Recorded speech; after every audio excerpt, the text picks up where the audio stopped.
بسم الله والصلاة والسلام على رسول الله. السلام عليكم خواتاتي، ان شاء الله تكونوا بخير، ان شاء الله تكونوا مهنيات وسعيدات وفرحانات وكل وردات وين ما كنتوا يا رب العالمين. نرحب بكم كامل خواتاتي اللي تشوفوا في قناتي، مرحبا بكم، داركم العتبه لينا، وربي يبقى عليكم الستر ان شاء الله ويعطيكم حتى يرضيكم. على التعليقات اللي لقيتهم في الفيديو السابق ربي يعطيكم حتى يرضيكم ان شاء الله.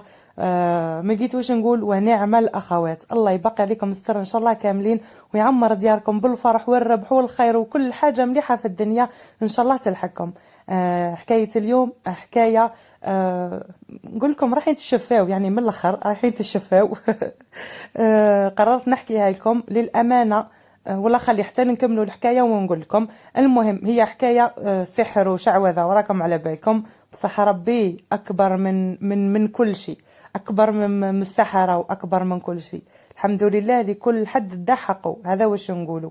نبدا لكم الحكايه كيما لقيتها بالضبط رايحه نحكيها لكم. تبعوا الحكايه للاخير وشوفوا وحكموا يعني احكموا انتم، احكموا على مولات الحكايه.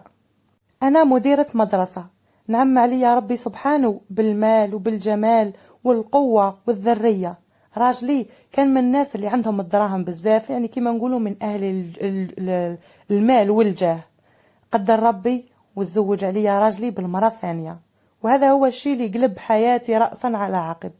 كانت واحد الغيرة هكذا متملكتني لدرجة كبيرة ما تصوروهاش. من الغيرة هذيك كي يتزوج عليا راجلي، وخاصة كان ديما يشكرها.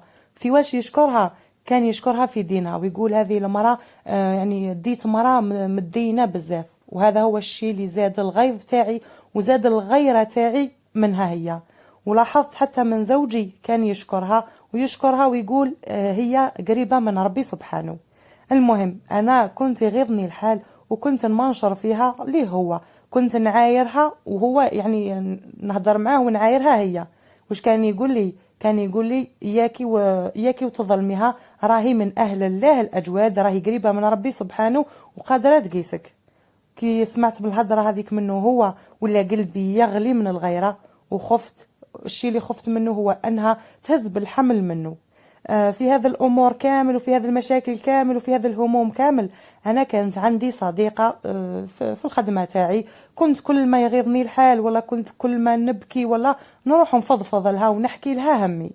واش قالت لي هذه الصديقة، هذه الصحبة هذه، واش شارت عليا؟ قالت لي هربطيها يعني بالسحر، استعمال السحر، هربطيها باش ما تجيبش الولاد، والله حطي لها سحور، ديري لها سحور باش تطلق من راجلك.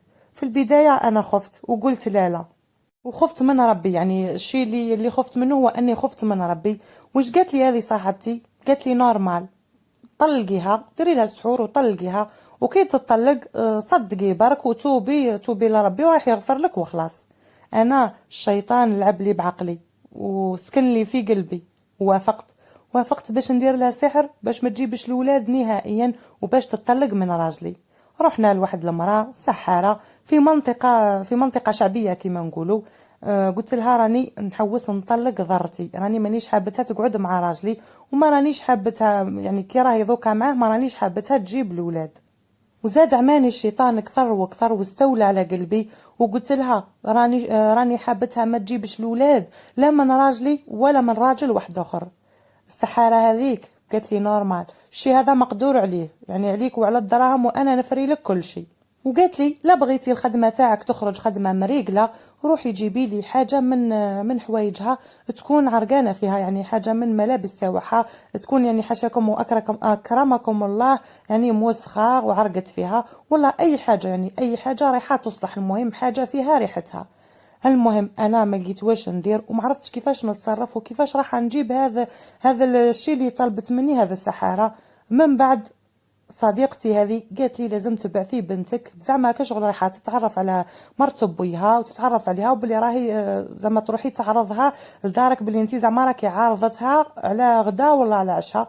المهم خططت مع بنتي الكبيره ومع صديقتي، ويعني واتفقنا بلي بنتي تروح لبويها في كاش يوم، وتروح عند ضرتي هذه باش تتغدى معاها وتتعرف على مرتو هذه، بصح هي لازم تجيب لنا حاجه من عرقها. وبالفعل صرا الشيء اللي كنا مخطين له كامل. راحت بنتي لعند بويها وعند ضرتي اللي هي مرت باباها زعما باش تتعرف عليهم، وهي راحت باش تجيب لي الحاجة هذيك اللي طلبتها منها. بعد محاولات قدرت بنتي أني تجيب لي الخمار تاعها وجابتو لي وجات. هزيت انا هذاك الخمار وديته للسحارة هذيك اللي كنا متفاهمين معاها. كي ديتو لها قالت لي ابشري، عمرها ولا راح تفرح لا بضنايا لا بحاجة واحدة اخرى. ومدت لي واحد الحوايج هكا، قالت لي هذو طيشيهم لها على البلاصة اللي تدخل منها ولا تخرج منها، وعطاتني حوايج واحدة اخرين قالت لي هذو حطيهم لها في الماكلة. في يوم عيطت لها وعرضتها، قلت لها احنا رانا كيما الخواتات، واربحي الا كان يعني باش نتعرفوا على بعضنا اربحي تتعشاي عندي، وانا يا عيط لصاحبتي صاحبة الشر هذيك باش تجي وتتعشى معانا. كي تاكدت بلي ضرتي راهي جايه رحت رشيت هذاك السحر اللي مدته لي السحاره في المدخل، يعني في الدخله تاع الباب اللي تدخل منه ضرتي، واللي مدته لي باش نوكلوا لها حطيته لها في القهوه. كنت حاسه بالسعاده، كنت حاسه بواحد السعاده كبيره وانا نشوف فيها كي راهي تتقهوى وتشوفي هذيك القهوه تاعها هذيك، وانا قاعده نتفرج وكاني ملكت الدنيا. صح ما كنتش على بالي بلي راني خاسره ديني ودنيتي واخرتي. بعد فتره من ذيك العارضه هذيك ضرتي احكمها نزيف شديد، واستمر معاها حتى من 3 أسابيع حتى لشهر، وبدات حالتها تتدهور شيئا فشيئا بسبب هذاك النزيف. كان راجلي يحكي لي ومستغرب من حالتها مسكينه، وكان يقول لي راهي كي تجي تصلي تروح للدوش باش زعما تتوضا وتصبغ الوضو كيما نقولوا، كانت تجي ثما وتعيط، ومرات كانت تطيح يغمى عليها يعني الدوخ كي تجي تقوم الليل. انا كنت نقول له ايه مسكينه، شفت راهو هذا كامل من النزيف هذاك اللي راهو حاكمها، وندير روحي شغل راني موجوعه ومتألمه على جالها هي. كانت حالتها كل يوم تزيد أكثر وأكثر سواء نفسيا ولا صحيا، كانت ما خلت حتى طبيب، حتى الوقت قرروا الأطباء باش ينحيوا لها الولادة تاعها كما نقولوا، على جال أنه لقاو فيهم أورام سرطانية، بصح هي رفضت أنها دير هذيك العملية. والسبب تاع الرفض تاعها قالت له الراجلي، قالت له بلي راني شفت كلب كحل يقطع لي في الرحم تاعي، وباللي المفسره اللي فسرت لها هذاك الحلم تاعها قالت لها باللي راهي مسحوره، وباللي لازم لها يعني باش ترتاح لازم لها كما نقولوا تمسح بالزيت الزيتون على كرشها وترقي روحها. وراجلي كان متحير عليها بزاف، جا وقال لي بالشي هذا اللي صرا لها. انا كنت خايفه ورحت خبرت صديقتي اللي صاحبتي صاحبة الشر هذه اللي كنا متفقين انا وياها باش نتموا هذا العمل، ورحنا انا وياها للسحارة مرة واحدة اخرى. السحارة قالت لنا اذا كان مسحت هذا المخلوقة كرشها بالزيت هذا اللي مرقي رايح يتحل هذاك السحر ويتحلوا كامل العقد اللي درناهم، ورايحة تهز بالكرش، يعني لازم نوقفوا في وجهها وما نخليوهاش تدير هذا الشيء. وزادت تعطاتني هذيك السحارة حوايج واحدة اخرين باش نحطهم لها مرة واحدة اخرى في الماكلة. اللي كانت تفسر الاحلام لضرتي هي مرة، وكانت صاحبتها وهي اللي كانت واقفة معاها، وحتى هي اتفقنا باش نديروا لها سحر، يعني السحر واحد المأكول هذاك ضرتي، والسحر الثاني للمرأة اللي تفسر لها الأحلام تاعها اللي هي مفسرة الأحلام. السحارة قالت لي أرواحي عندي يوم من قبل ما رايحين نديروا السحر هذا، وأرواحي لي قبل العصر، وعيطي في التليفون لهذه المفسرة وأهضري معها وطولي معها شوية في الهضرة حتى تخلص صلاة العصر ويولي يدخل وقت الأذكار بين قوسين ولا ما على بالي وش هو هذا. المهم قالت لها حتى يجي وقت الأذكار هذا يدخل، وباش تهضري معها وطولي معها في الهضرة. وقالت لها باللي غير صوتها برك من الصوت تاعها يكفي اني نعقد لها لسانها باش ما تزيدش كامل ترد على ضرتي في التليفون ولا تهدر لها على العلاج هذا بالزيت ولا تزيد تفسر لها احلامها، يعني نبلعوا لها فمها نهائيا.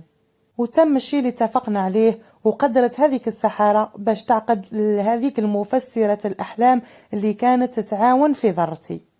من هذيك ما زادتش حلت فمها وما زادتش رقعت لحتى واحد ولا فسرت أحلام لحتى واحد، لأنه السحارة هذيك خدمت لها خدمة مسقمة مريقلة باللي ما تزيدش تحل فمها وما تزيدش تقدر حتى ترقي يلو كان لنفسها هي. وهنا ضمنت باللي ضرتي ما عادش تزيد تهدر مع هذيك الراقية، لأنه حتى هذيك الراقية راهي كيفها مسحورة. وكما كان الحال حطيت السحر في الماكلة للمرة الثانية لضرتي، وحالتها كانت وين رايحة تزيد تسوء أكثر وأكثر، لدرجة كانت يعني كامل خايفين عليها باش تموت، لدرجة أنه راجلي أجبرها باش تدير العملية وينحيولها الرحم تاعها. ما بردش قلبي وزاد غيظي كي شفت راجلي حزين عليها وعلى حالتها. درك خلاص راني حابتها تطلق، راني حابة نشوف الانتصار تاعي. تشاورت مع هذيك صاحبتي صاحبة الشر أني نتهم ضرتي بالسحور باش راجلي يطلقها. في هذاك الوقت بنتي كانت متزوجة عندها عام، خطت أنا وبنتي وصاحبتي باش نروحوا للسحارة هذا المرات تسحر الراجلي، وهذاك السحور اللي تمدونا نجيبوه وندفنوه في المدخل في العتبة كما نقولوا تاع الباب، في الدخلة تاع الباب ندفنوه هذاك السحر. وفعلا أسرى هذاك الشيء. ورحت لراجلي وقلت له باللي راني نمت وعيطت للمفسر احلام وراه قال لي باللي انتيا وراجلك راكم مسحورين من مرة، وباللي راهو عطاني الاوصاف تاع ضرتي اللي هي مرتك، وعطالي البلاصه اللي راهو فيها السحر، وباللي ضرتي هذه راهي مريضه هذا المرض كامل لانه السحر تاعها اللي درتونا انا وياك راهو انقلب عليها ومرضت. حكمت راجلي من يده وبنتي معانا وقلت له راهو السحور راهو في هذه البلاصه اللي وصفتها لي هذه الراقيه ولا مفسره الاحلام هذه اللي فسرت لي الحلم تاعي، راهو في البلاصه هذه عند النخله. بالفعل حفر راجلي هذيك البلاصه ولقى السحور. كي لقى السحور كانت صدمه ليه، كانت صدمه شديده، بقى حال فمه، وانا كنت فرحانه بالانتصار تاعي وقاعده غير نشوف. بعد ما يلقى راجلي هذاك السحور على الفور عيط لخضرتي وقال له اختك الكافرة الفاجرة الساحرة راهي مطلقة بالثلاث، وصور له هذاك السحور اللي لقيناه وبعثوا له. حسيت انا بالانتصار في هذيك الدقيقة، بصح ما كنتش على بالي بلي هذيك نهايتي ونهاية بنتي وصاحبتي. اليوم ملي طلق راجلي ضرتي عنا 5 سنين. ارواحوا اليوم نحكي لكم الشيء اللي صرا فينا بعد هذيك الحادثة. اللي صرا لبنتي انها طلقت. علاه طلقت؟ لانها ما تجيبش الاولاد ومرضت بمرض غريب ونادر جدا، يعني ما كانش المرض هذاك يجي على المبايض ويدمرهم. هي اليوم راهي في حالة نفسية بزاف صعيبة وراهي تتعالج. واللي صرا لصاحبتي صاحبة الشر اللي كانت هي اللي خلاتني باش نروح ندير هذو الحوايج كاملين وباش ندمر هذه العائلات كاملين وباش يصرالنا اليوم واش صرالنا، مات بنها مسكين في حادث مرور. هي اليوم راهي في سبيطار المهابل تتعالج بعد ما دات ضربة وهي انهيار عصبي قوي جدا بعد ما سمعت وفاة ابنها. واللي صرا لراجلي كان كل يوم يحلم باباه اللي ميت عنده زمان ميت، كان يحلم به باللي راهو زعفان منه وغاضب عليه، وكان كل ما يجيه في المنام كان يقرأ عليه آية اللي هي يا أيها الذين آمنوا إذا جاءكم فاسق بنبأ فتبينوا أن تصيبوا قوما بجهالة فتصبحوا على ما فعلتم نادمين. واللي صرا لي أنا كان أكثر منهم كامل. أول حاجة حوزوني من الخدمة تاعي بفضيحة، وغال خرجوني زعما هكذاك بكراني خرجت وخلاص، لا خرجوني بفضيحة على جال واحد المكيدة دبرت لي في الخدمة تاعي، خرجوني من التعليم كامل، يعني ما نقدرش نزيد نخدم في التعليم، لا مديرة ولا معلمة ولا حتى حاجة. خرجت بفضيحة كسرت ظهري قدام الناس كامل، وانا ما على باليش كيفاش حتى صارت هذيك المشكلة. الحاجة الثانية إدمان أغلى وأعز أبنائي على قلبي ولا مدمن مخدرات، واليوم راهو مطايش في مستشفى باش يتعالج. وأنا بدأت تعب وبدا المرض يزيد عليا، وأنا ما على باليش واش اللي بيا، يعني مرض ووجع وما على باليش واش بيا. قررت باش نروح ندير لي زاناليز، والمفاجأة أنه لقاوني مصابة بالسرطان في الدماغ، وأنه هذاك السرطان وصل حتى للحبل الشوكي وبدأ ينتشر بسرعة وبشكل مخيف في كامل جسمي. بسبة هذاك التشخيص وبسبة حياتي اللي كل يوم تزيد تسوء أكثر وأكثر، وبسبة التعب اللي كل يوم تعبانة وكل يوم الوجع ونبكي بالعياط، قرروا باش يحطوني في السبيطار باش نقعد ويديروا لي التنويم كما نقولوا في السبيطار ما نخرج من هذيك الحاله. راجلي تزوج عليا ونساني طول ما عادش يخمم فيا ولا حتى يجي ويطل عليا. وانا اليوم في المراحل الاخيره من مرضي، يعني السرطان مشى في كامل جسمي، راني عايشه غير بالدواوات وعايشه على المسكنات اللي مدوهم لي في السبيطار راكده. من بعد واش درت؟ حسيت باللي هذيك الدعوه تاع ضرتي هي اللي بيا. طلبت من خاوتي باش يجيبوا لي ضرتي، وبالفعل جابوها وهدرت معاها. قلت لها راني واش درت فيك، راني انا سبتك، راني انا اللي درت هذا الشيء كامل، وكنت طامعه انها تسامحني. كنت مستعده ندير اي شيء، كنت مستعده نسلم لها على رجليها، المهم تسامحني باك ويتنحالي هذاك تأنيب الضمير. ضرتي واش دارت؟ بكات مسكينه وقالت لي كلمات تمنيت لو كان الارض انشقت وبلعتني ولا نسمع هذوك الكلمات. تمنيت نكون ميته وما نسمعش هذوك الكلمات. واش قالت لي ضرتي؟ قالت لي حرمتيني من الذريه وظلمتيني في ديني وخرجتيني من داري بفضيحه، ظلمتيني، سحرتيني، خليتيني ما عندي لا اولاد لا زوج، وقلتي عليا انا سحاره، وهذا كامل بسبتك. دعاتني وقالت لي الله يحرم عليك رحمته، الله يحرم عليك رحمته، الله يحرم عليك رحمته، والظلم ظلمات في الدنيا وفي الآخرة. هذا واش سمعت منظرتي وراحت خلاتني لتأنيب الضمير. هنا وتخلص الحكاية خواتاتي، حكاية مؤثرة بزاف، يعني حكاية راح تكون عبرة للناس اللي يديروا سحور واللي يديروا. راي الدنيا هذه ماشي سحور، راي الدنيا هذه يا سعدها يا اللي دارت الخير، يا حسراه ما ربحنا وحنا نصليو ونربحوا وحنا نغنيو. هذه هي الحكايه يا اخي سمعتوها، وعلى بالي واش راكم تحسوا كاملين لانكم تحسوا واش راني نحس انا. الله يهدينا، الله يهدي هذو الناس اللي راهم يدمروا في الناس بالسحر، وربي يبعدهم علينا، ولا يفلح الساحر حيث اتى. ما لقيت ما نقول، ما لقيت ما نعلق، خلي لكم التعليقات لكم خواتاتي هنا. وتخلص رحلتي معاكم وحكايتي معاكم اليوم. نتلاقاو في فيديو واحد اخر ان شاء الله وفي حكايه جديده. نتمنى منا لهذاك الوقت نلقاكم كامل بخير، نلقاكم كامل في صحة، ونلقاكم كامل في سلامة، ونلقاكم كامل فرحانات وزاهيات وباهيات إن شاء الله. نحبكم بزاف، والسلام عليكم ورحمة الله تعالى وبركاته.